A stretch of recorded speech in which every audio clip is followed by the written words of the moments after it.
Olá, amigos da aviação, seguidores aqui do canal Conhecimentos Técnicos e Pesquisa de pane em Aviação. Hoje eu quero trazer para vocês um regime de operação de motor. Hoje falaremos de um regime de operação de motor, que é conhecido como marcha lenta ou idle. Ou seja, esse é o regime mais simples de operação de um motor que nós temos. Mas nem por isso ele deixa de ser muitíssimo importante. Bem, eu me refiro ao idle como um regime de motor e não um regime de potência, porque o manual é que trata dessa forma. O manual diz que idle é simplesmente uma condição de manete totalmente retardada e não um regime de potência. Bem, mas isso é apenas um detalhe na definição. Eu diria até que a condição de idle de um motor, ela tem um pequeno histórico. Por que disso? Porque no passado, em alguns motores, e motores que continuam em operação hoje, só existe uma condição de idle, uma única condição de idle. Mas com a evolução dos motores e as necessidades, isso se passou para termos duas condições de idle, ou seja, a condição de idle no solo e a condição de idle em voo.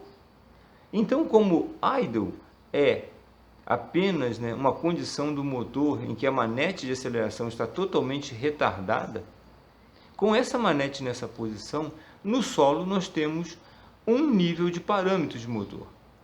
E em voo nós temos outro nível de parâmetro de motor, um nível um pouco mais acelerado.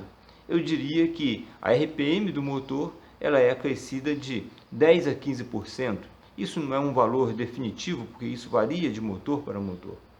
E também o que acontece é que no solo você vai ter uma RPM e em voo uma RPM um pouco mais acelerada.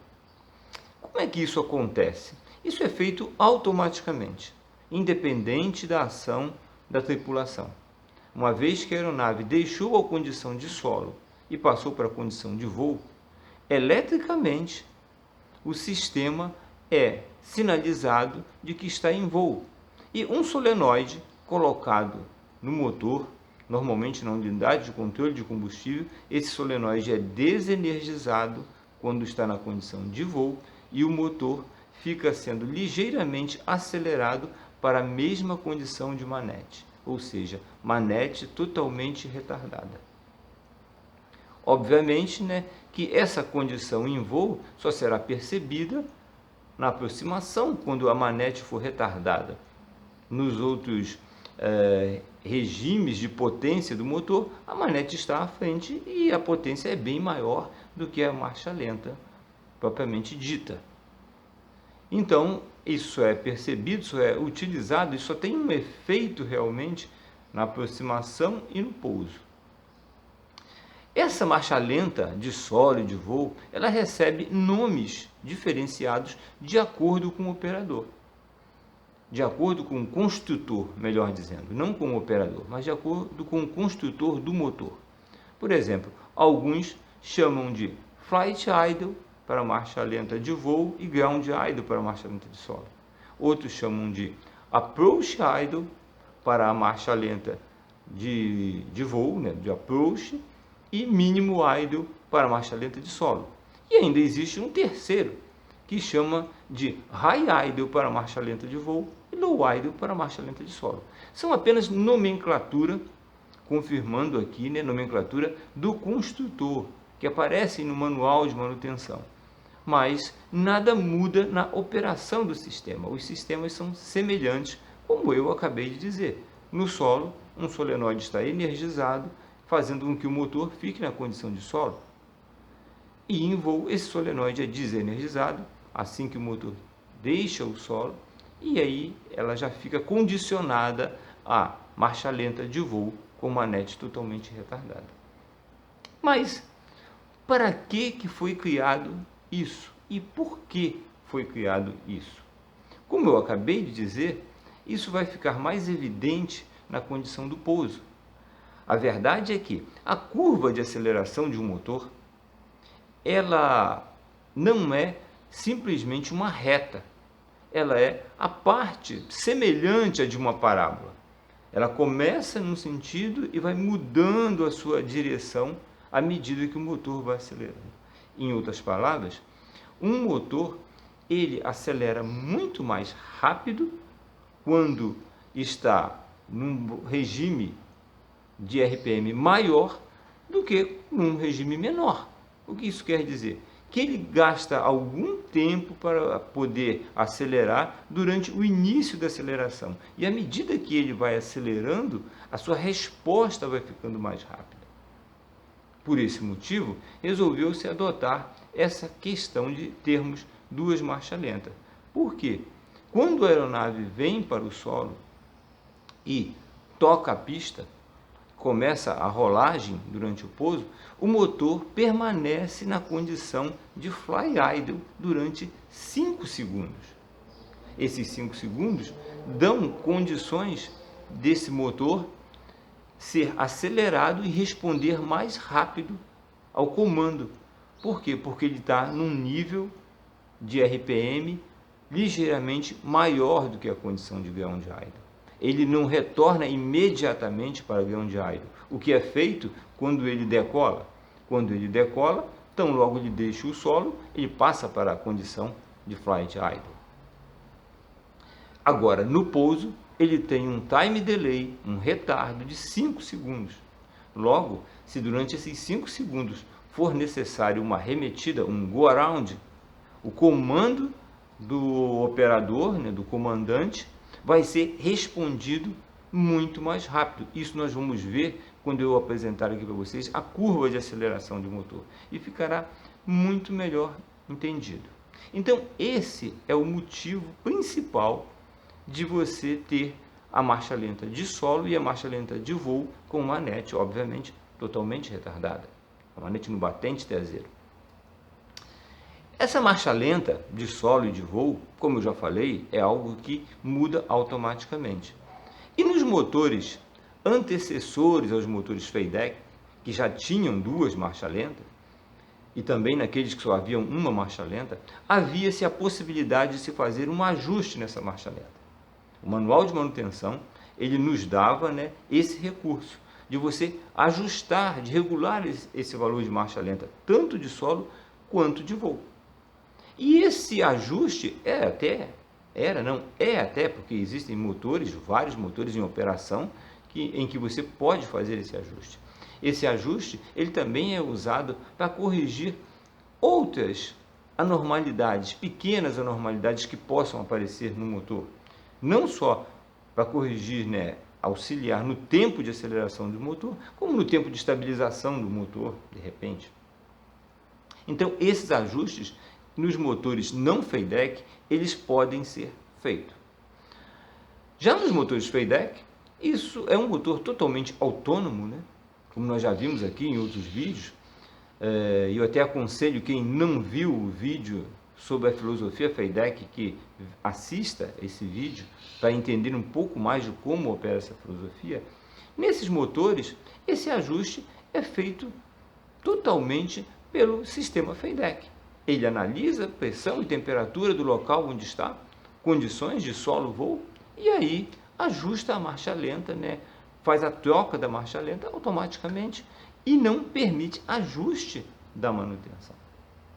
Os demais motores, aqueles que não são FADEC, é possível se fazer um ajuste, mas a troca, volto a dizer, ela é feita automaticamente também pelo sistema da aeronave.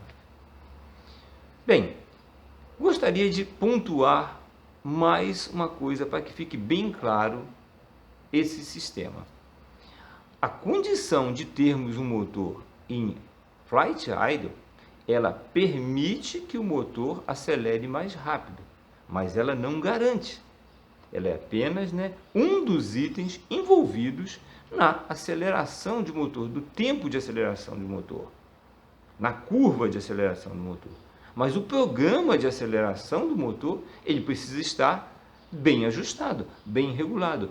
Outras variáveis podem influenciar o motor a acelerar no tempo hábil. Mas isso é assunto para um outro vídeo, onde nós iremos falar sobre o tempo de aceleração do motor, a importância que nós estamos vendo aqui, a importância de um motor responder de forma rápida e eficaz quando necessário. E isso temos que tratar com mais cautela num outro vídeo, onde teremos outros detalhes a serem destacados.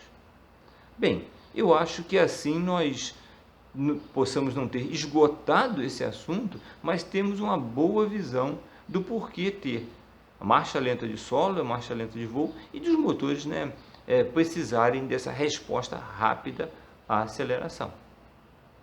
Eu, a seguir, apresentarei aqui um gráfico onde mostra a curva de aceleração. E acredito que, após verem esse gráfico, que as pessoas que tenham ainda alguma dúvida, ela será